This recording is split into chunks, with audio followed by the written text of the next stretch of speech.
Big love and night, everybody. This is quite a challenge. It is a real beast to tame.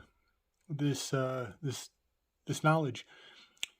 I want to start out with Sir Francis Bacon and the English language and the removal of gender from the language of pleading. English was introduced into the legal system of Europe post French influence. The language of France, the French, was the primary vehicle for communication in legal systems. And when English was permitted to enter into law, it was called the language of pleading, which implies a victim mentality. And this is part of the Great Awakening. So many people are looking at the communication system we've been given and realizing what a victim's perspective is encapsulated in the vehicle we use to communicate. And it's very self-defeating psychologically, when the words that we are given diminish our standing in the legal system. And that is part of, that's why they call it a black pill. And it's also part of why they call it Black's Law Dictionary. It's, the darkest of arts. Absolutely, the darkest of arts. And so I just want to put that forward that the English language was castrated. It was made neutral. It's masculine. Its masculine potency was removed hundreds of years ago. And that is part of what we're trying to untangle here. And I just realized in listening to my previous video that I made a very confusing statement. I pointed at the temporal and said, this is your persona. And the spiritual is your... that is the man, the man, that is your woman, and the man, that is the actual internal self. And I realized that is not what is represented here with the moon and the sun pillar. And so here we are. You're either 100% right or you're 100% wrong. But I want to point out that this realization of the sun being feminine and the moon being masculine is a recent development in my understanding of this system, and that does have something to do with this person being in the light of day and the feminine female kind of gender flip. So please forgive me if that was confusing for anyone, but I still believe that while the North Pole is the public side of the two pillars, there has been some recent development in this establishing, the duality. This is, this goes back to the Cathars and the Templars, and, this is probably the oldest battle there is. And collapsing these two pillars has happened before, and it's about to happen again, where gender roles are being inverted. And the very dynamic nature of, this is the written law versus the spoken law. This is a very ancient battle. And the crisscrossing and the mixing of this system is, I think, intentionally obfuscated. I think that Christian English speakers are being set up to... as the evil for one half of the world, where that half of the world is being set up to be the evil for Christian English speakers, and we really need to get our head straight and wrapped around, this intrinsic duality this cultural animosity that is baked into the systems we use. So bear with me as there is a great amount of confusion in straightening this all out. And it goes back all the way to that time where English was being introduced into law and the gender was removed from language. So I still stand by that the public is the masculine and the temporal, and that the private is the spiritual, and this is your true self. This is the law, and this is the legal, lawful, legal. However, only recently did we find that the sun and the moon pillars may actually be better expressed as cathode for the sun, feminine, and anode for the moon, masculine. And I will bring up some of my old videos, which still stand today, but I want to point out these two triangles. The masculine is on the top and the feminine is on the bottom. And I do believe that that is because in an eclipse, a solar eclipse, you have the moon in front of, on top of the sun. And so this is representing a solar eclipse. And what we are told, the dynamics of a lunar eclipse are there. The feminine rides on top as the shadow of Earth is cast onto the moon. And there you have inversion, the lunar eclipse versus a solar eclipse, where these dynamics are switched. And also we have the two theater masks. One is a smiley face, one is a frowning face, having quite a bit to do with eclipsing, as a mask is a persona being put over your spiritual self, your internal soul. So I just want to bring forward something that was gifted to me recently. Chance gave me a Cliff High video that was incredibly informative. He brought forward that the word Woden, the name of Odin, it means breath. And I believe this is absolutely beautiful to know and to understand, as the breath of Woden has an inhale and an exhale. An exhale and an inhale. And I believe that the exhale is, I wrote it in green, as I believe it represents the North Pole, the external, the public, the going out, the phallus. And the inhale represents the feminine, the South Pole, the private, the spiritual, going inward. So on the Analima, you would see this as exhale is this climb. Notice it goes in this direction. And there's this crossing point. That's tax day. That's the day that the Titanic sank. So that is the exhale, the external, the public world, the masculine, going out. And the inhale of Odin's breath is this decline, this falling, this going down into the underworld. And you'll see that September 11th, this little marcation right here, was on the inhale, was on the in-breath of Woden, of the divine generative force.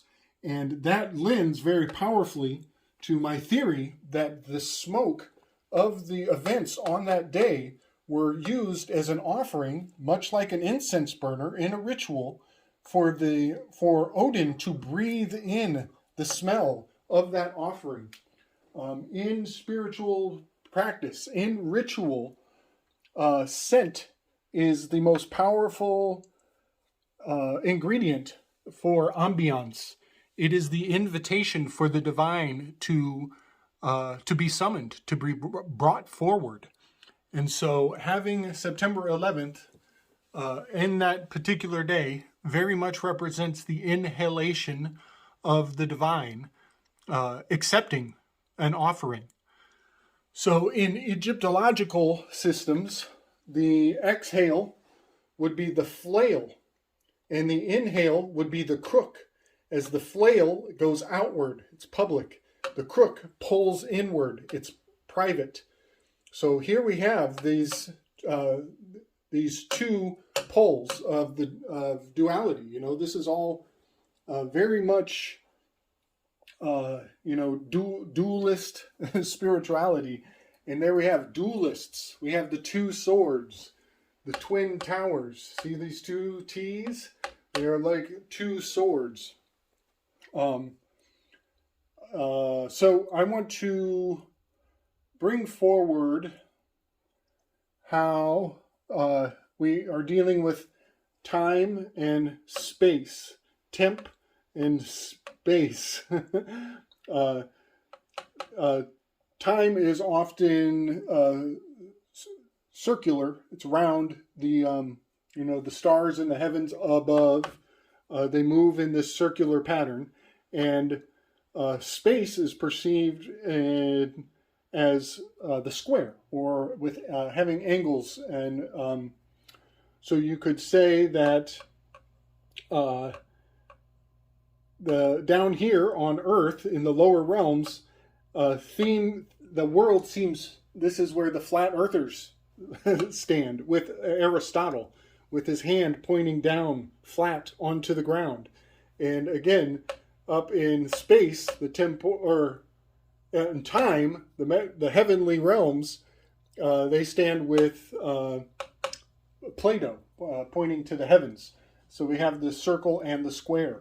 All of this duality is a very stark dividing line in mentalities. And part of walking in the spiritual path has to do with keeping your mind of being of two minds simultaneously, which is where inspiration comes from.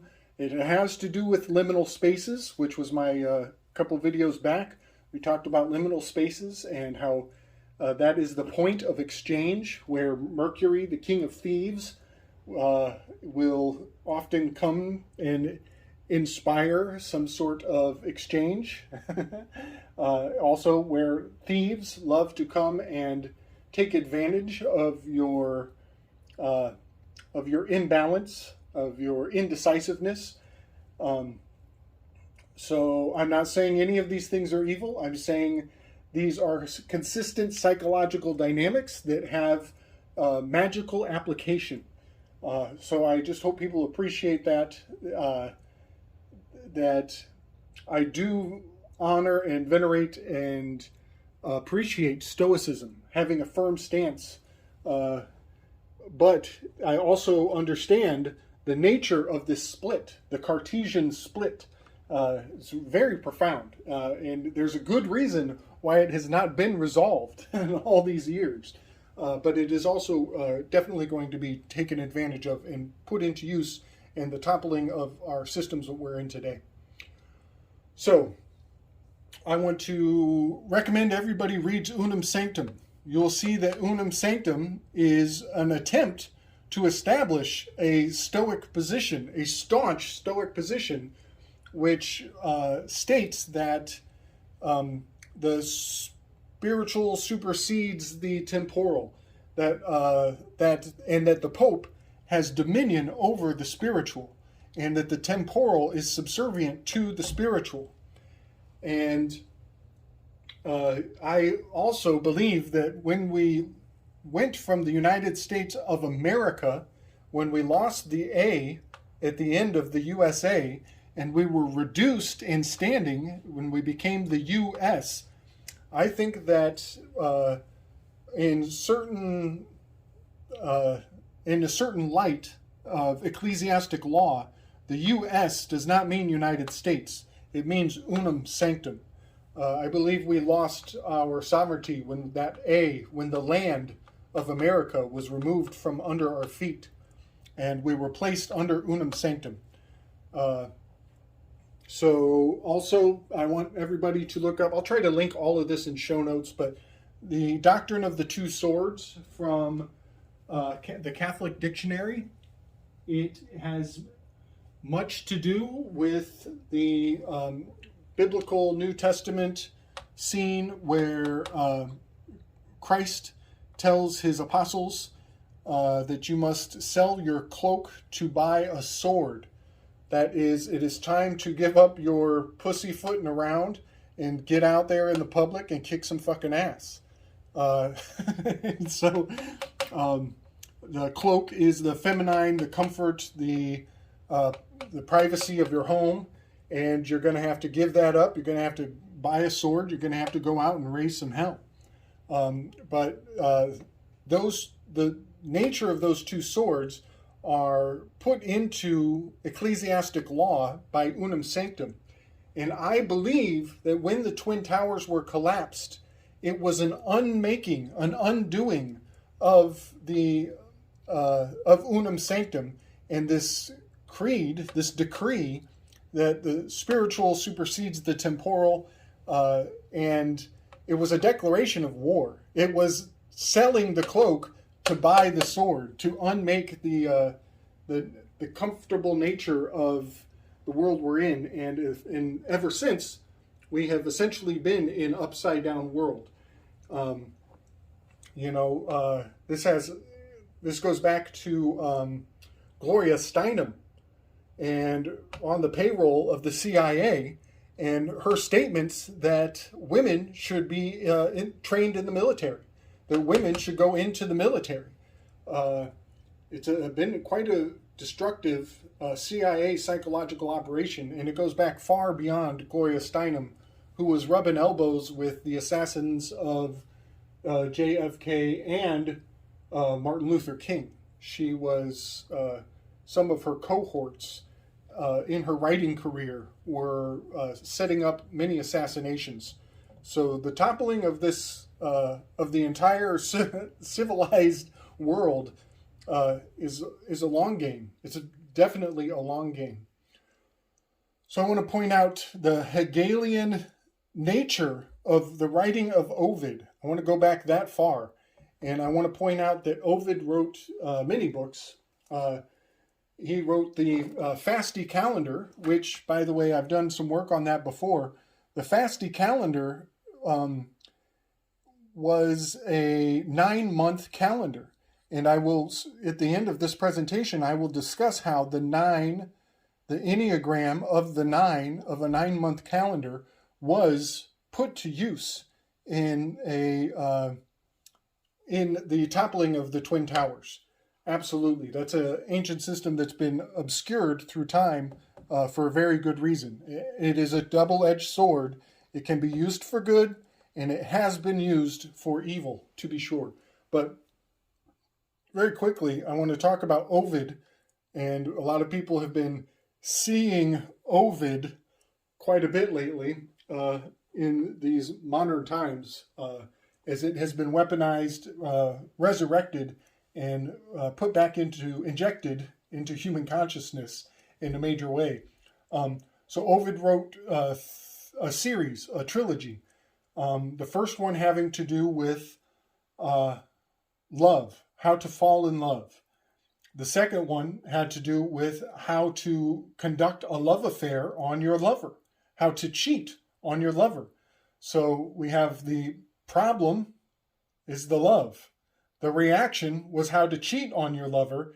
And then when all of Rome had consumed his first 2 works, and all of the households were at each other's throats, they needed his solution, his third Hegelian leg was the solution to love. Amoris remedia, the remedy for love. And so here we have that problem, reaction, solution of Ovid. It goes back that far. And I want to point out how the problem part of that template is love. Love was injected into consciousness as a problem, as a negative thing, as a bad thing. It was vilified.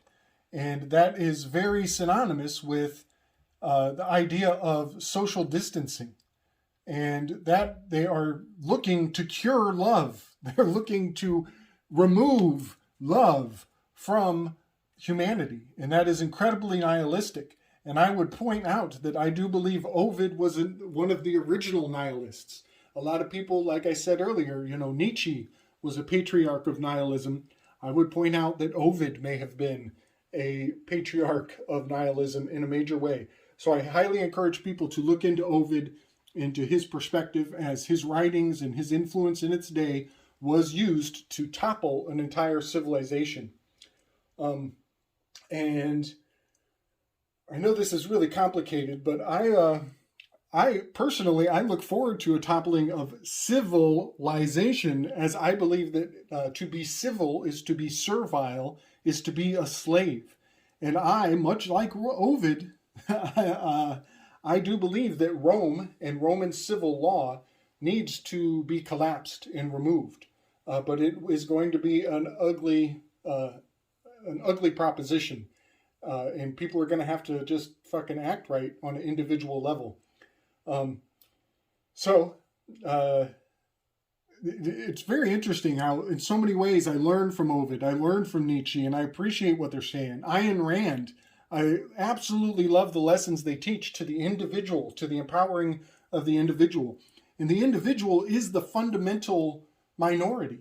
If you cannot support the individual, then you cannot claim to support minorities, because they are the foundation of the entire concept of a minority.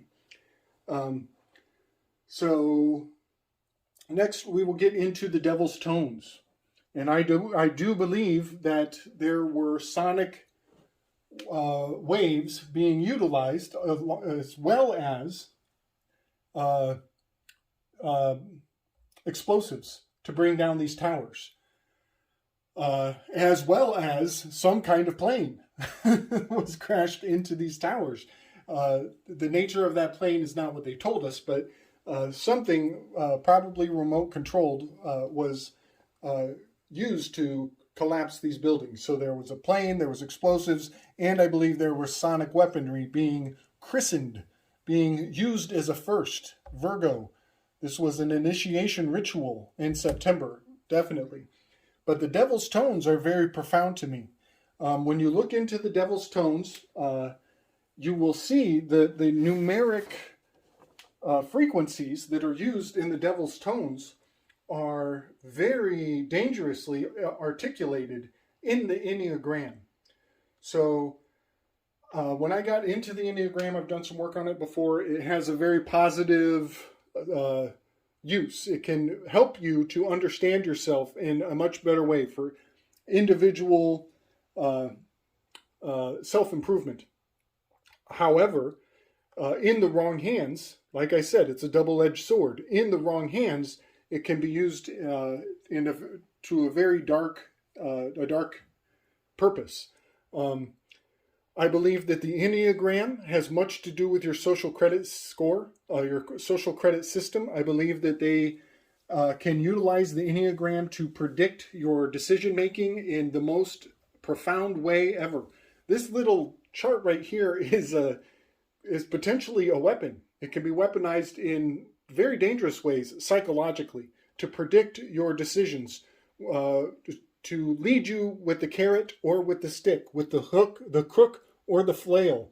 Look into the bidirectional arrow theory, the two arrow theory, and the Enneagram, and you will see what I'm talking about. Your decision making can be very much predicted based on your score on the Enneagram.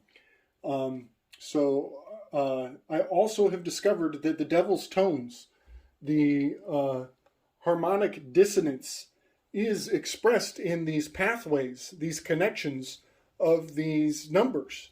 And I will just run through a quick list of those numbers. I think that this may have been used in the Astro World ritual that happened very recently during the fall time of the year, during the inhalation, during the South Pole, the sun pillar. So some of the frequencies for the devil's tones, the augmented fourth, also called the diminished fifth. Everybody should look into this, look it up. It is quite a real thing. And I'm not dogging jazz. So all you musicians, I'm not coming down on music. I'm saying that everything can be a gift, and if when you accept a gift, you get dragged into the public and you can be abused, and that gift can be taken away or used against you. It gives joinder to the public. So here we go. Devil's tones. We get 3, 9, 6, 4, 1, 7, 5, 2, 8, 6, 3, and 9, 8, 5, and 2, and 9, 6, and 3. Those are some of the frequencies that are expressed in the devil's tones. And I do believe the Enneagram has much to do with preserving that harmonic value. But also, I've done a presentation in the past about the 9 months of the Fasty Calendar. And that is something that I don't have any good graphs to express, except for the video I did in the past. I'll try to link that. But the 9 months of the Fasty Calendar are the ancient calendar system. So this Analema, once upon a time, was not divided in 12 segments. It was divided into 9 segments. And so I do believe that the moon pillar and the sun pillar were the twin towers of the 9/11 ritual.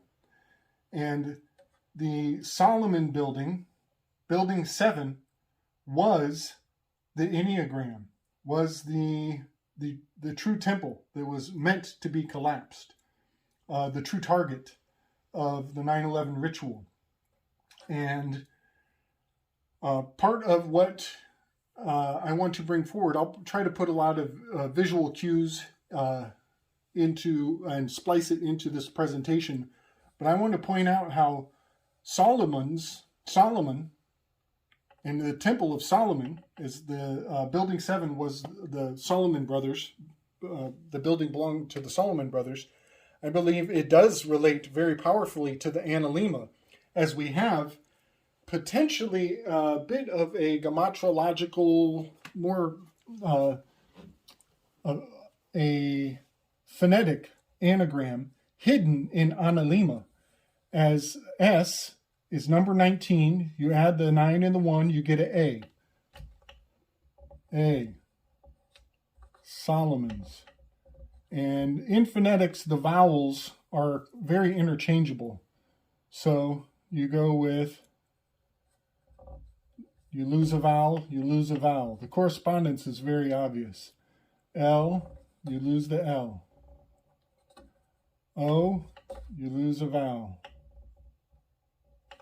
M, you lose the M. O, you lose a vowel. N. N. Solomon's Temple and the Enneagram and the Analema are very powerfully corresponding in the ritual of 9/11. And at this point, I want to bring forward a grand anagram to really hit this entire concept home for any naysayers or anybody who still holds doubt. There is an Enneagram on every dollar bill that you have ever held, ever exchanged. The point of exchange is that liminal space where Mercury loves to reside. And that anagram is, in God we trust. Notice your 2 T's, your twin towers, your 22 master builder, Tav. In God we trust is an anagram for Tower G in dust. G is the Masonic G. This is the generative property. This is the gender. This is gender. This is the grand mover. This is the great reset. This is green speak. G equals the 7th letter, building 7. G also equals 1 plus 6. And in the tarot, you have the Chariot is number 7. Number 6 is the Tower. Sorry about my writing there. I'll try to put some graphics up that are more presentable. But when you add the chariots to the towers, you get the Twin Towers and the events that happened on 9/11. So this spell has been planned for a very long time. The collapsing of the entire banking system and the Jubilee of debts, I believe, it does not only represent the collapse of finance, it represents the collapse of secrecy, the end of all secrets. The revelation of the method is at hand. Man, really sorry about my handwriting, but I hope this explanation put all the magic into a very plain and understandable perspective. Come at me with some questions. Hit me in the comments. Show me some thumbs. Much love and strength, y'all. Peace.